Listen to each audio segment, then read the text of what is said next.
So in this video, I will show you what a PLL is and how you can implement it into a three-phase system. So in this video, I'll just show you how to do it with a three-phase inverter as an example, but it could be any type of converter, three-phase converter. Now, if you want to have a look at this Simulink model, you can find it in the description below.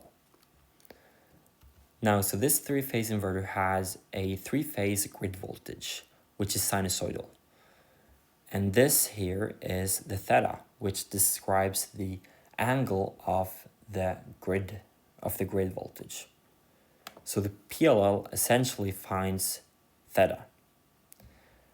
Now, the reason why we want to have theta is because we want to express the grid voltage as constant values. And we can do that by using the DQ frame. If you're not familiar with DQ frame, I have a separate video on that. But basically, you find the DQ frame by first going from a three-phase system, as you see here, where you have three sinusoidal signals, into a two-phase system, which is alpha-beta coordinates. And then you just rotate the alpha-beta coordinates in order to get the DQ coordinates. Now that is why you need the theta, because that's the angle between the two coordinate systems. And the relationship between the DQ frame and alpha-beta frame is given by this equation. And we will use this more in this video. But first we will look at what theta actually is.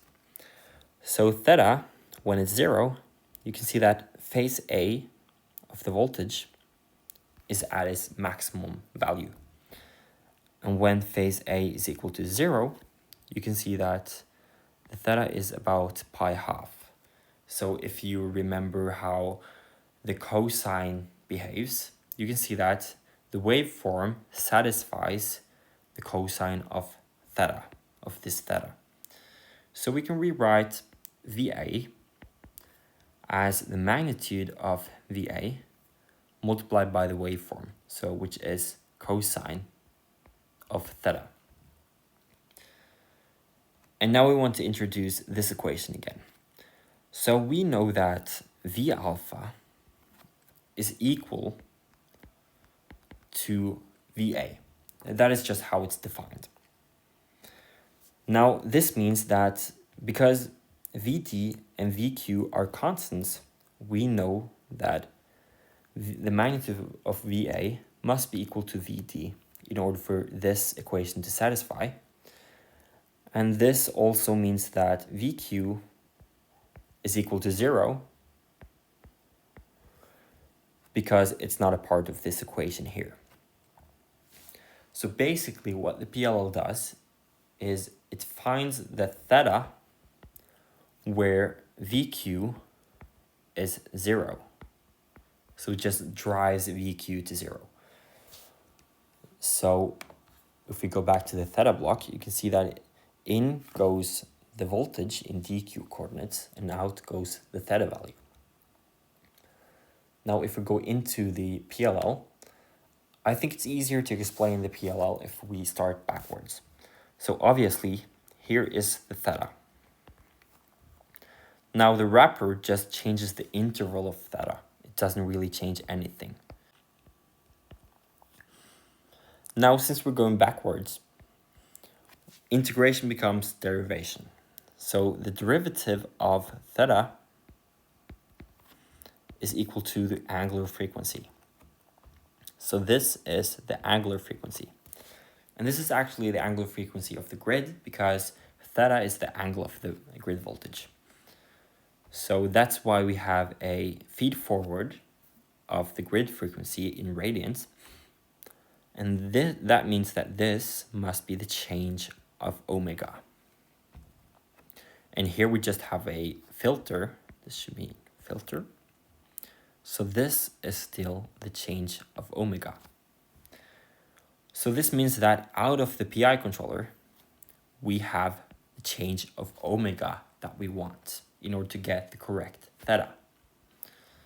Now into the PI controller, we need to look at this side. So here we have VQ.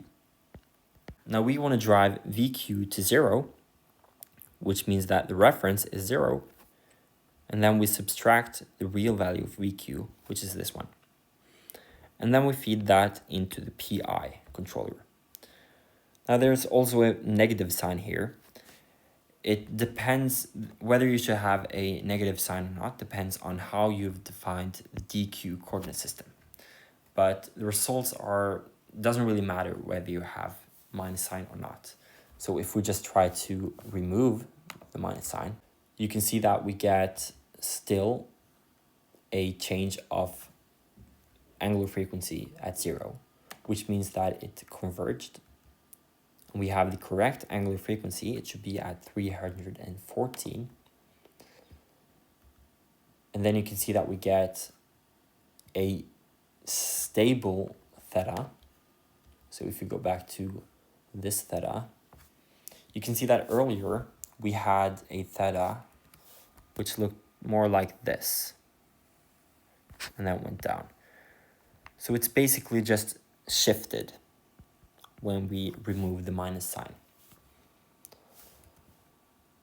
So the thing that a shift in theta does, it just changes the sign of VD. So now VD is negative, which doesn't make sense intuitively, but the controller doesn't care. So we still have the correct current. The reason why I have so much noise and weird patterns is because I have a very high step time.